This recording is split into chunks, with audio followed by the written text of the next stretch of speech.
조각 작품을 여러분들 좋아하시는지 모르겠는데요. 아주 세계적으로 유명한 조각 작품이라고 합니다. 서서 걷는 사람인데 이분 이 워킹맨이라는 타이틀이 붙은 알베르토 자코메티라고 하는 이 스위스 조각가라고 합니다. 이분이 1901년에 태어나 66년에 이제 돌아가신 분인데 이 작품을 자기가 만들고 이 작품에 대해서 코멘트를 본인이 이 작가가 이렇게 달았습니다. 같이 한번 우리 다음 스크린 보시면 읽어볼까요? 마침내 나는 일어섰다. 그리고 한 발을 내딛고 걷는다. 어디로 가야 하는가? 그 끝이 어디인가 알 수 없지만 그러나 나는 걷는다. 그렇다. 나는 걸어야만 한다. 이 작품에 대한 작가 스스로 작품을 이렇게 설명했는데 보면 우리 인간이 좀 빼짝 마른 모습 아닙니까? 우리 인간이 살려고 하는 의지, 어떤 고통과 어려운 환경이 있음에도 불구하고 그걸 다 이겨내고 극복하고 살아내려고 하는 의지가 있어서 저렇게 딛고 다시 일어서서 간다는 겁니다. 네. 그래서 나는 걷는다. 그렇다. 나는 걸어야만 한다. 근데 저기에 빠진 게 있죠. 목적지가 없습니다. 어디를 향하여 간다는 얘기가 없습니다. 그래서 저 작품을 보면서 좋게 보면 인간의 불굴의 의지를 우리가 읽을 수 있지만 반대로 생각하면 그렇게 끈질게 일어서서 그래서 그 다음에는 이런 질문을 우리는 던질 수 있습니다. 목표와 방향이 없는 삶이라는 거죠. 열심히 걷는 것, 끝까지 살아남아서 걸어가려고 하는 의지는 참 좋고 중요한 우리 인간의 덕목이긴 하지만 그 다음에 어떤 방향으로 어디를 향해서 목적지가 없는 저런 불굴의 의지는 열매가 없는 헛된 무익한 삶이 될 수밖에 없다는 사실입니다. 이런 삶에 대한 의지도 물론 중요하지만 우리 그리스도인에게 특별히 중요한 것은 어떤 방향을 향해서 어떤 목표를 향해서 나아가느냐가 참 중요합니다. 물론 우리 예수쟁이들, 예수 믿는 사람들에게는 예수 그리스도가 목표고 방향입니다. 예수 그리스도 그분이 말씀하신 말씀이 우리가 살아야 될 목표, 방향이요, 방법입니다. 여러분에게 있어서 인생을 살도록 하는 목적이나 방향, 어떤 그 불굴의 이렇게 의지를 갖고 살아갈 수 있도록 만드는 힘은 무엇인지 모르겠습니다. 근데 중요한 것은 우리가 인생을 살아가면서 이렇게 여러 가지 힘들고 고통스러운 여러 가지 많은 고비와 고난들을 우리는 넘어옵니다. 그 모든 것들을 하나하나 넘어오면서도 우리는 인생을 포기하지 못하고 지금까지 이 순간까지 살아오도록 힘을 주고 우리에게 동기를 부여해준 그 인생의 목적, 도대체 그것이 무엇인가? 물론 모든 사람마다 각기 다를 것입니다. 근데 우리 그리스도인이라면, 예수 믿는 제자라고 하면 하나님 없는 목적과 방향, 하나님 없는 그러한 목표를 향해서 가는 삶은 아무런 열매가 없는 그런 삶이라는 것을 우리는 말씀을 통해 우리는 배워왔습니다.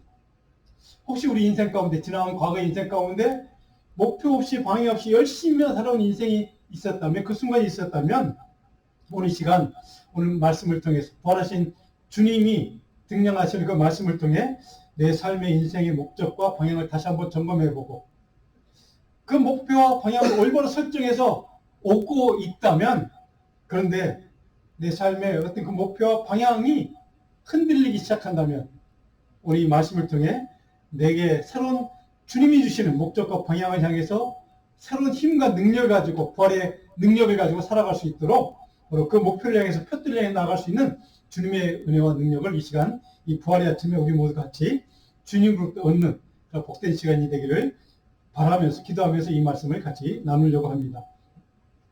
오늘 사건의 배경은 13절로 16절에 보면 우리가 잘 아는 수이기 때문에 제가 자세한 얘기는 하지 않고 넘어가겠습니다.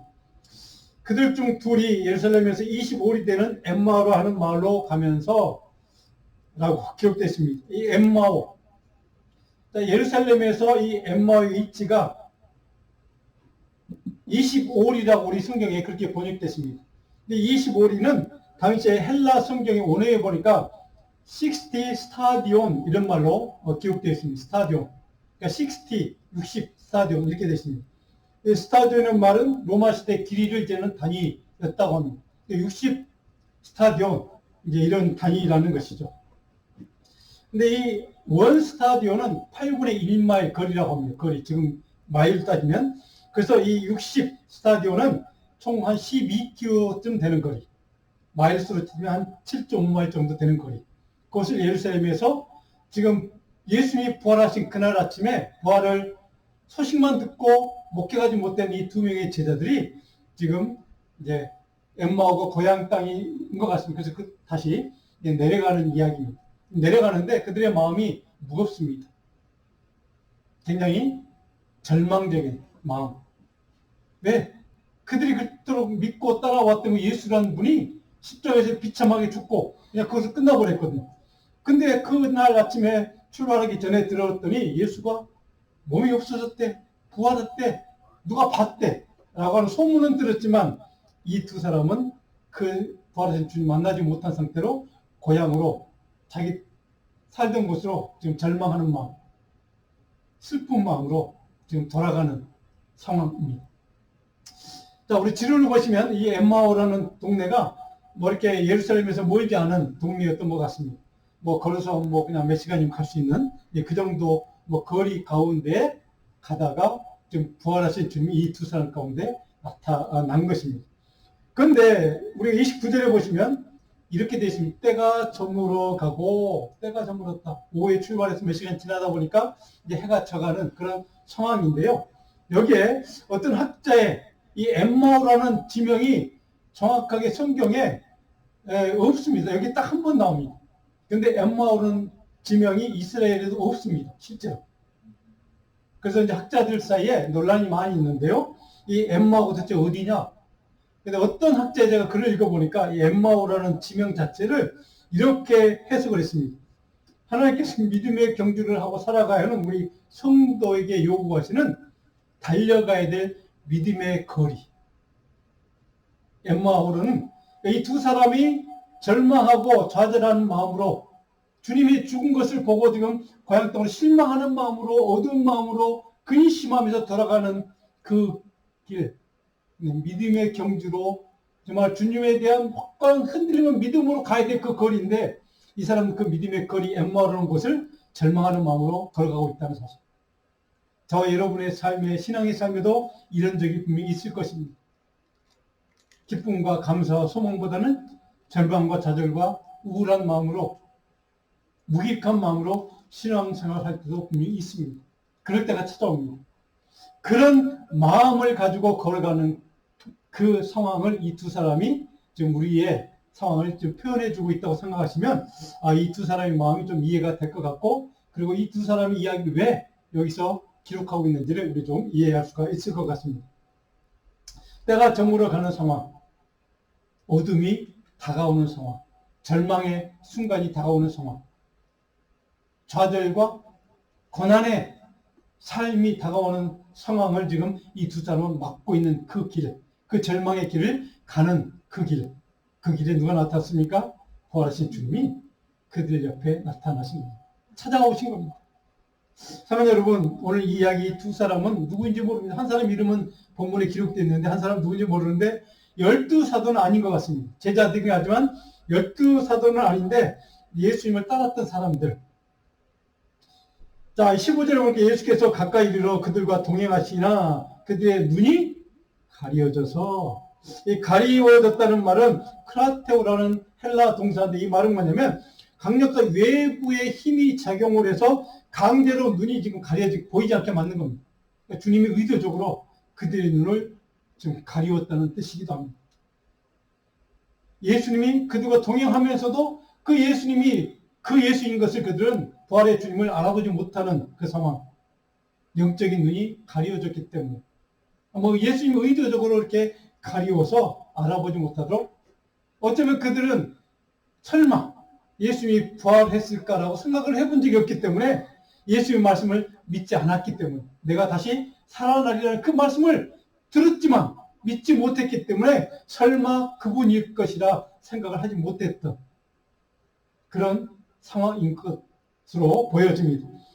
하나님께서, 예수님께서 자기의 통제 아래 그 사람의 삶을, 이 두 사람의 삶을 지금 다스리고 있음을, 그들의 삶의 주관자가 하나님, 주님인 것을 오늘 본문은 정확하게 우리에게 가르쳐 줍니다. 저와 여러분의 인생의 주관자가 내가 아니라는 사실.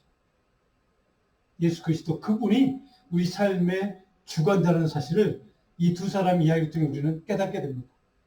그런 상황에서 소경처럼 이 사람들은 영적인 눈이 가려져서 주님을 알아보지 못했다는 상황입니다. 그런데 저와 여러분의 삶에도, 신앙의 삶에도 분명히 영적인 눈이 가려질 때가 있을 것입니다.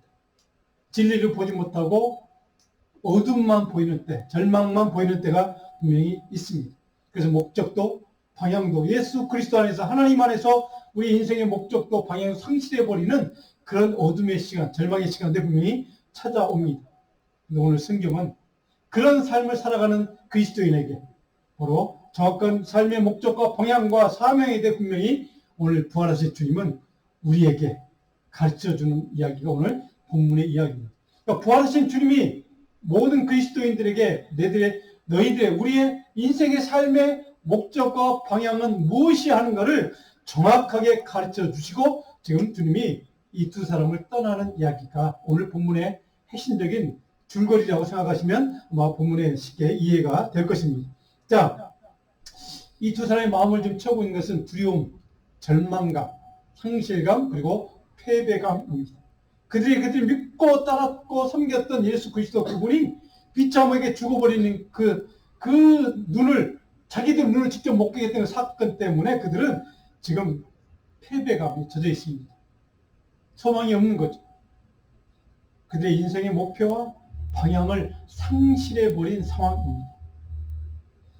그들에게 부활하신 주님이 가까이 다가오고 그리고 그들을 만나주시고 그들과 대화하시면서 그들과 같이 교제하시면서 이제 그들의 목표와 방향을 다시 한번 설정해 주는 것이 바로 오늘 본문의 스토리라고 생각하시면 왜 이야기가 여기에 누가는 이 이야기를, 이 사건을 여기에 기록하고 있는가를 정확하게 부활의 아침에 왜 이 이야기가 우리에게 필요한지를 정확하게 이해할 수 있습니다. 오늘 본문의 첫 번째 엠마오의 도장에서 두 제자와 부활의 주님 사이의 대화가 17절부터 27절까지 계속해서 이어집니다.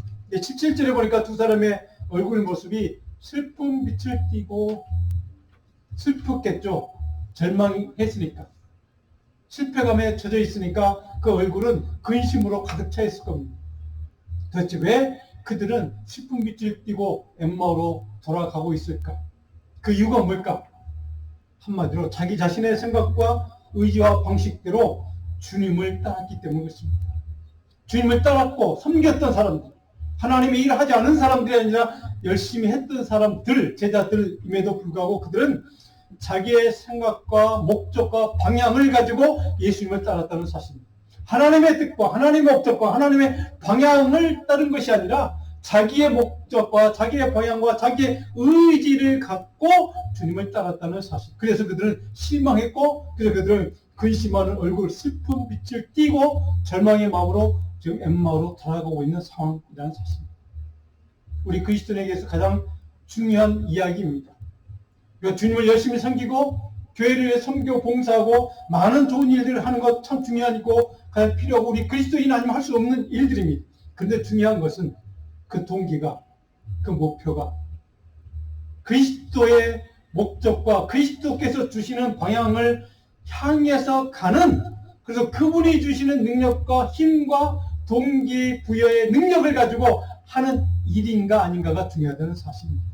그들은 열심히 주님을 쫓았고 따랐지만 그들의 동기는 자기의 의지, 자기의 목표, 자기의 계획과 자기의 생각이 바로 더 앞선 사람들.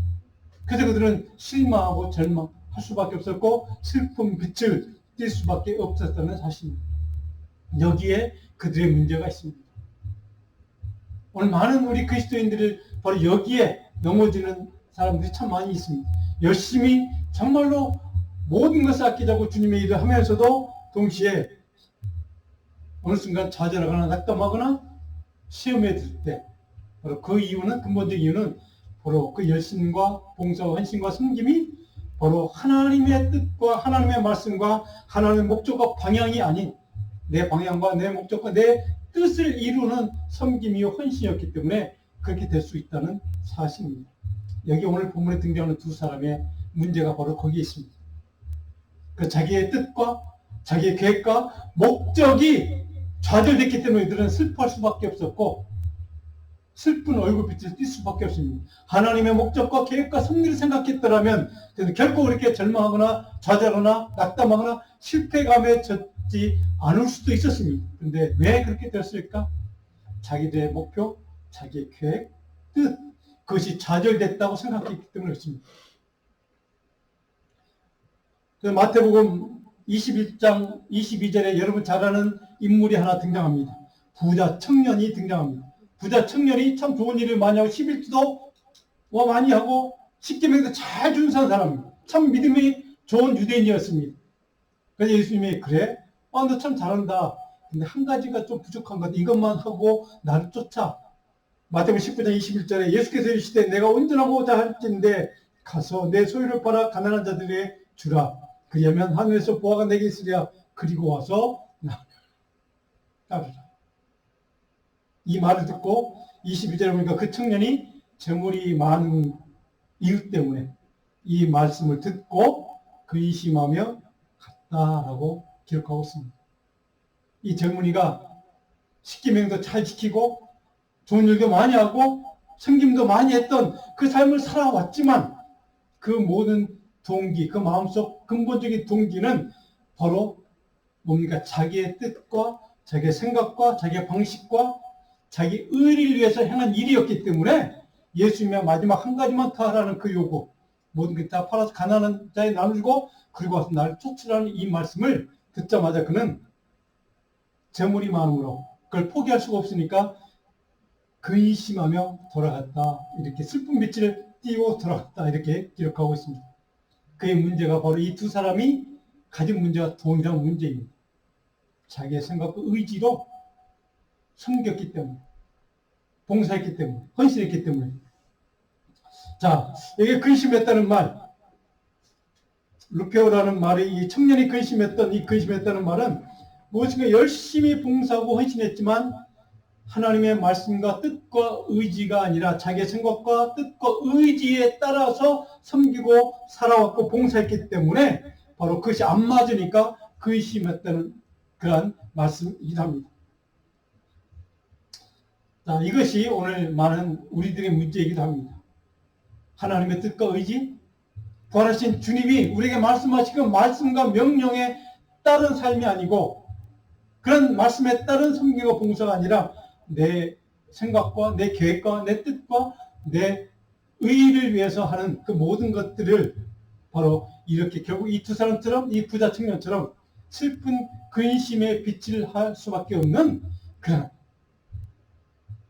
올바른 목적과 방향이 아닌 열매가 없는 삶을 살 수밖에 없도록 만든다는 사실. 이것이 오늘 우리가 이 부활절 아침에 다시 한번 주님 앞에서 진솔하게 깊이 있게 생각하고 묵상해 봐야 될 주제입니다. 오늘 본문에 다시 돌아가면 18절에 그 두 사람 가운데 한 사람 이름이 글로바라고 기록되어 있습니다. 글로바. 이 글로바라는 우리 한국말의 글로바라는 이름이 한 번 더 등장하는데 이 인물과 헬라 원어의 스펠이 좀 틀립니다. 그래서 같은 인물인지를 모르겠는데 글로바의 어머니 마리아라는 말씀이 이제 복음서에 등장하는데요. 그 글로바가 이 글로바인지는 모르겠지만 어쨌든 이 글로바가 이 이름의 뜻이 뭐냐면 아버지의 축복이라는 뜻입니다. 글로바. 그러면 아버지의 축복. 근데 글로바라는 사람이 바로 이제 등장을 이제 대답을 했다 이렇게 기록되어 있습니다. 근데 이 두 사람이 정체가 뭘까? 예수님의 12사도는 아닌 것 같은데.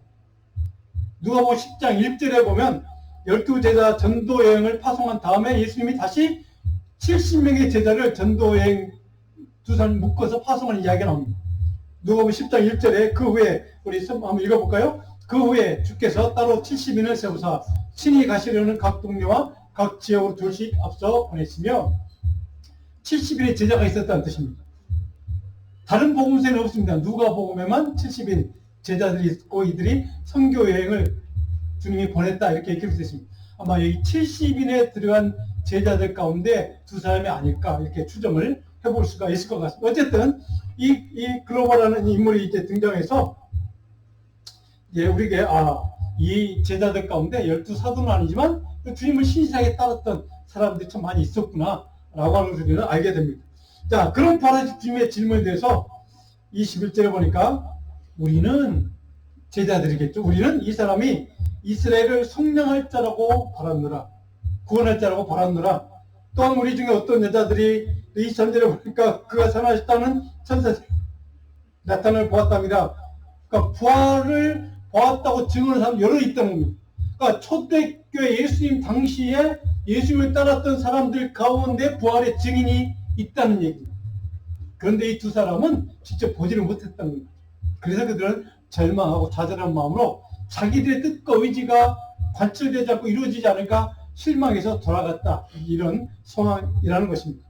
그래서 24절에도 보니까 우리와 함께한 자 중에 두어 사람, 물론 이게 사도들 베드로와 요한복음에 보면 그 예수님이 사랑받는 요한이라는 두 제자가 예수님 무덤에 가서 부활하신 이후에 그 무덤의 모습을 보았던 증인도 또 등장합니다. 그 모든 사람들이 다 부활의 증인들입니다. 부활의 증언자. 그래서 27절에 예수님이 그들을 향해서 이렇게 얘기합니다. 모세와 모든 선지자의 글로 시작하여 모든 성경에 쓴바 착약한 것을 자세히 설명해 주셨다. 부활의 주님이 이 두 사람에게 성경을 풀어서 설명해 주었다라고 이제 기록하고 있습니다. 자, 무슨 얘기를 했을까요? 부활하신 주님이 그들에게 성경에 모든 나에 관한 메시아에 관한 증언이 있는데 그것이 다 예수라는 나라는 인물에 대한 증언들이야, 예언들이야. 그것이 다 지금 이루어졌어 라고 지금 말씀을 해 주셨다는 이야기이기도 합니다. 자, 그렇다면 부활하신 주님이 이제 그들을 만나서 이렇게 설명을 다 해주신 다음에 이 두 사람에게 주신 선물이 한 가지 있습니다. 28절로 32절 본문에 그들과 함께 나눠서 저녁을 같이 나누죠. 교제하시죠. 그리고 환대를 합니다. 정말 정성껏 이 두 사람이 그 예수란 인물, 그래서 처음 보는 인물이겠죠. 그래서 알아보지 못해 영적으로 지금 보지 못하니까 그분이 예수님인 걸 모르는 상황에서 극진히 대접한 것 같습니다. 그들에게 성경을 풀어 설명해주고 이야기해주니까 얼마나 그렇구나 라고 진리를 깨달은 그들이 얼마나 감사했겠습니까. 그래서 아마 굉장히 큰 이제 마음으로 감사하는 마음으로 예수님을 섬겼던 것 같습니다. 그런데 그 예수님이 떠나가시기 전에 그에게 준 선물. 자, 30절에 이렇게 되어 있죠. 그들과 함께 음식 잡수실 때 떡을 가지사 축사하시고 떡, 우리가 성찬예식에 지금 나눴던 떡, 예수님 자신의 몸을 그들 위해서 주셨다고 상징적으로 표현했던 성찬예식을 이들에게도 지금 하셨다는 의미입니다. 내 몸을 너희를 위해서 내가 주고 난 가는 거야 이제. 이런 얘기입니다. 그래서 떡을 주고 축사하셨다 이렇게 됐습니다. 자, 그런데 31절에 그 떡을 받아 먹은 다음에 이 두 사람은 어떤 일이 벌어집니까? 그들의 눈이 밝아졌다. 이들에게 남기고 간 선물은 뭡니까? 하나님의 능력입니다. 부활의 주님이 그 두 사람을 향해서 남겨준 선물, 하나님의 성령의 능력, 생명의 능력을 그들에게 부어주셨다는 뜻입니다. 부활의 주님이 나타나서 아직도 진리를 깨닫지 못하는 그 두 사람을 향해서 저와 여러분을 향해서 남겨주신 선물, 보혜사 성령, 성령의 능력, 권능, 생명의 능력을 우리에게 부어주셨다는 뜻이거든요. 물론 오순절 마가에 달고 성령 강림 사건이 그것을 이제 정확하게 증언해주는 사건이기도 하지만 어쨌든 그 둘은 그들의 눈이 밝아졌다. 31절에 그렇게 기록하고 있는 것을 보면 부활의 주님을 그때에서야 그들이 이제 깨달았다는 의미이죠. 자, 여러분, 하나님의 말씀, 생명의 말씀을 들을 때에야 비로소 우리는 하나님의 말씀을 듣는 그 순간 하나님의 능력을 입고 진리를 보게 되고 깨닫게 되고 하나님의 말씀을 듣는 순간 우리는 예수 그리스도를 온전히 깨닫게 된다는 사실입니다. 부활의 주님, 그분을 만나 제가 지난주에 말씀드렸지만 부활하신 주님 예수 그리스도를 만나야만 우리는 하나님의 온전한 능력을 깨닫고 진리를 분별하고 하나님의 온전한 신실한 주의 종이 될 수 있다고 말씀을 드렸습니다. 오늘 한 가지 더 생명의 말씀을 들어야만, 진리의 말씀을 들어야만 우리는 하나님의 영으로 온전히 새로워지고 그 영 때문에 예수 그리스도의 진리의 말씀을 온전히 분별할 수 있고 깨달을 수 있는 하나님의 지혜가 우리 가운데 생겨나기 시작한다는 뜻이기도 합니다. 하나님의 말씀을 들어야 합니다. 그 제가 지난 한 주 동안 고난주가 한 주간 동안 말씀을 읽자고 이제 말씀을 드렸던 이유가 우리는 하나님의 말씀을 끊임없이 진리의 말씀을 들어야 하고 읽어야만 합니다. 그래야 그 말씀을 통하여 주시는 진리의 말씀을 깨닫게 성령께 역사하시고 그 말씀을 우리가 들을 때 하나님의 음성을 듣는 그 순간 하나님의 거룩의 영이 성령이 우리를 깨닫도록 지혜와 능력과 은혜를 부어준다는 사실. 이것이 우리 신앙인들에게 너무나도 당연한 얘기 같고 너무나도 간단한 얘기 같고 너무나 쉬운 얘기인 것 같은데 이것이 우리 신앙인의 가장 근본이요 기본이요 전부입니다.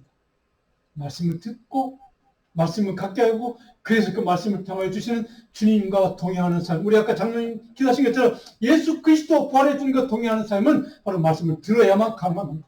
말씀을 만나야 가능합니다. 주님을 만나야 가능한 그 은혜가 우리에게 주어지는 사실. 오늘 이 두 사람은 그 원리를 깨닫게 된 겁니다. 그래서 영적인 눈이 뜨여져서 밝아져서 그가 부활의 주님인 것을 깨닫기 시작했다는 뜻이기도 합니다. 그 32절 보니까 그들에게 주신 은혜가 이겁니다. 그들이 서로 말할 때 계속 우리에게 말씀하시고 말씀을 드리던 얘기입니다. 우리에게 성경을 풀어주실 때 우리 속에 마음이 뜨겁지 아니하냐. 말씀을 들을 때 성령께서 우리 가운데 임했다는 의미입니다. 사랑하는 여러분, 우리 그리스도인의 가장 기본은 이겁니다. 가장 중요한 겁니다. 그리고 가장 이거 외에는 아무것도 없습니다. 하나님 말씀 듣는 것, 말씀 통해 주님을 만나는 것, 그리고 주님과 동행하는 삶을 사는 것, 이것이 성령의 은혜입니다. 성령의 능력입니다. 이 은혜를 깨닫지 못하고 주님 아무리 이 두 사람처럼 많은 사람들처럼 자기의 생각과 계획과 뜻대로 주님을 섬기고 봉사한다 할지라도 그 삶은 열매가 없게 된다는 사실. 오늘 이 부활의 아침에 이 말씀을 통하여 저와 여러분 깨닫게 하시는 이 영적인 진리를 다시 한번 확인했으면 좋겠습니다. 그래서 빌립보서 3장 10절로 14절에 보면 바울사도는 이런 성령의 말씀을 통하여 주시는 성령의 은혜를 충만하게 잊고 살았던 바울사도는 이렇게 간증합니다. 빌립보 3장 10절에 내가 그리스도와 그 부활의 권능과 그 고난의 참여함을 알고자 하여 그의 죽으심을 본받아 11절에 어떻게 해서든지 죽은 자 가운데서 부활에 이르려 하노라. 12절에 오직 내가 그리스도 예수께 잡힌 바 된 그것을 잡으려고 달려가노라. 14절 표대를 향하여 그리스도 예수 안에서 하나님이 위해서 부르심에 설려여 달려가노라. 말씀을 통하여 주님 만남을 통해 주님과 동행하게 되고 성령의 권능과 은혜를 입은 성도는 신실한 그리스도인은 이제 인생의 참된 목표와 방향을 깨닫게 되고 그 목표와 방향 표대를 향해서 바로 그리스도 예수 안에서 하나님이 내게 부르신 사명을 위해서 내가 달려가노라 이렇게 고백하고 간증할 수 있는 삶으로 변화된다는 사실입니다.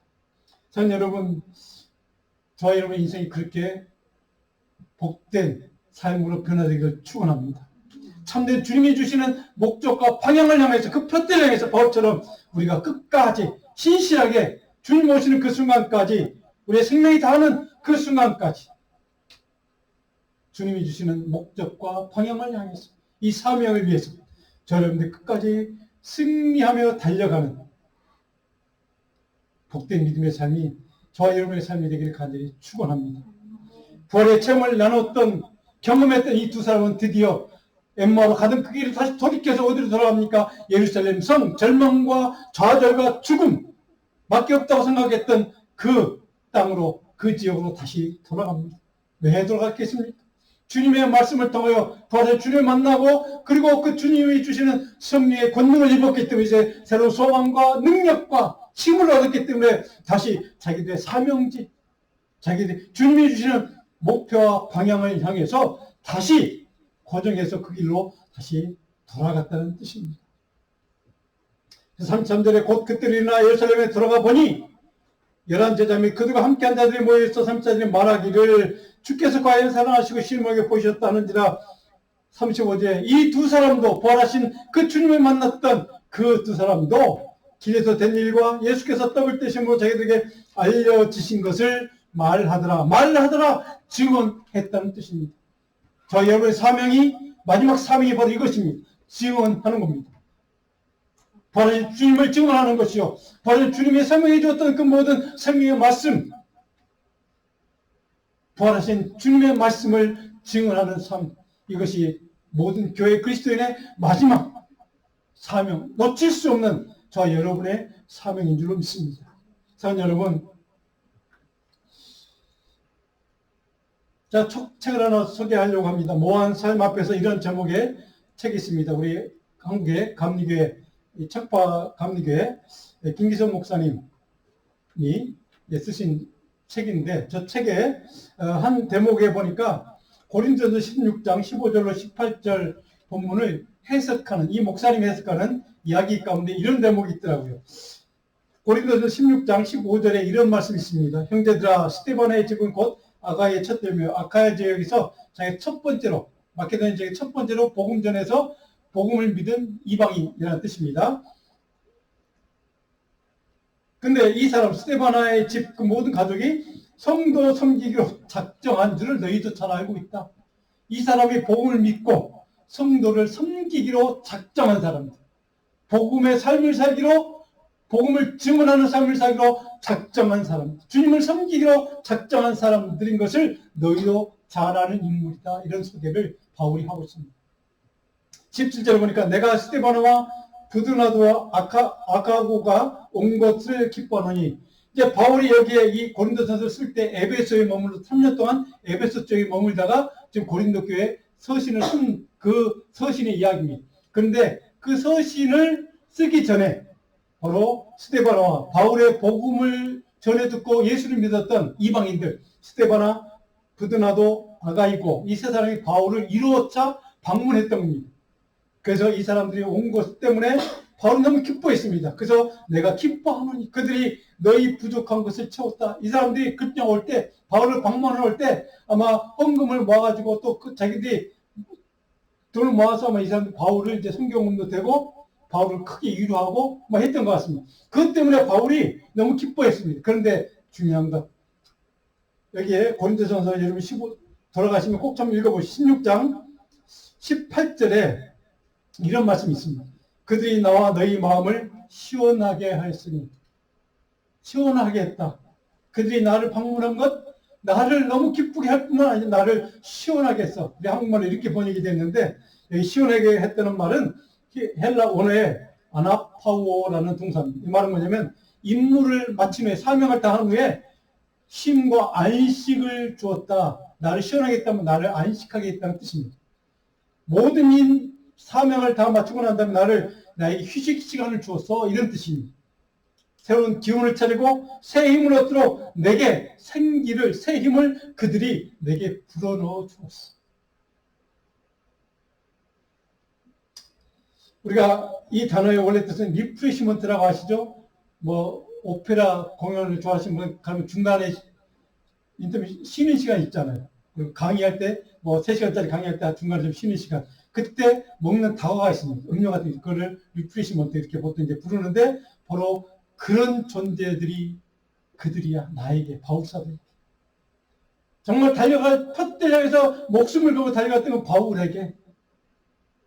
그 세 사람이 방문해 준 것. 그것이 너무 바울은 감사했어요.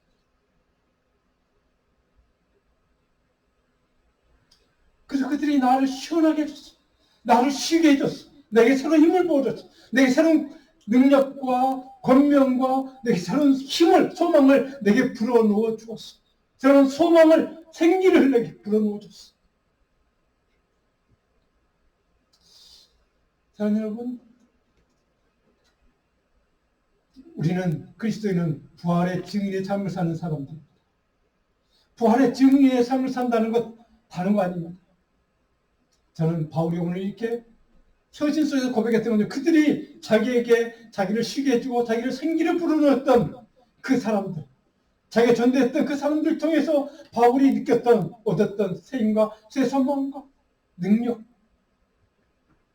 그 능력과 쉼과 안식과 기쁨을 주는 존재, 그것이 저는 부활의 증인의 삶이라고 믿습니다. 저 여러분의 인생이, 우리 신앙생활이 누군가에게, 한 사람에게 바울이 느꼈던 것처럼 그 영혼을 위해서 쉼이 되는 존재, 그에게 생기를 넣어주는 존재, 그에게 소망을 부어주는 존재, 그런 삶을 사는 존재가 되는 부활의 삶을 사는 부활의 증인의 삶이라고 저는 믿습니다. 바라기는 저와 여러분들이 저 부활의 증인의 삶이 되기를 간절히 소원하고 축원하고 축복합니다. 누군가 여러분의 삶을 통해서 새 힘을 얻고 새 소망을 얻고 생기를 얻고 살 소망을 얻는 그런 삶을 살 수 있다면 주님이 어찌 기뻐하지 않겠습니까? 주님이 어찌 저 여러분이 향해서 착하고 충성된 종이라고 하지 않겠습니까?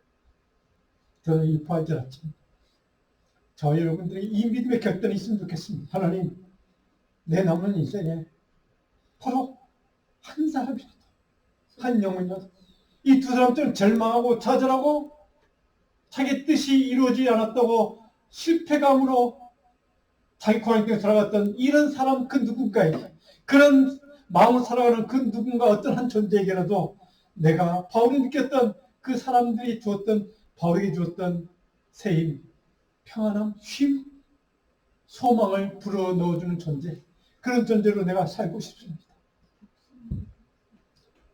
오늘 믿음의 결단, 자, 여러분 있기를 이 부활의 아침에 주님의 이름을 다시 한번 축복합니다. 기도하겠습니다.